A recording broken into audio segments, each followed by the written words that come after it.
home. Lucky I'm even still awake, awake enough to answer the phone. But I knew it would be you, cause I was hoping that you'd call, hoping you would say that you were sorry, but you don't apologize at all. And it's not okay, and it's not alright. What have you been doing with those guys all night?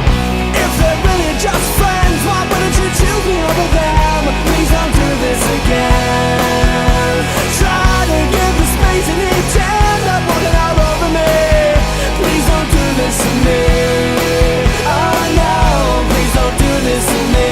Call me in the middle of the night, so drunk you're ready to pass out, telling me I had a great time, except for that hour you blacked out. Now you're surprised that I'm pissed, you think I'm acting all tough. Well, I think you're acting like a bitch, and I swear this time I've had enough. And it's not okay, and it's not alright.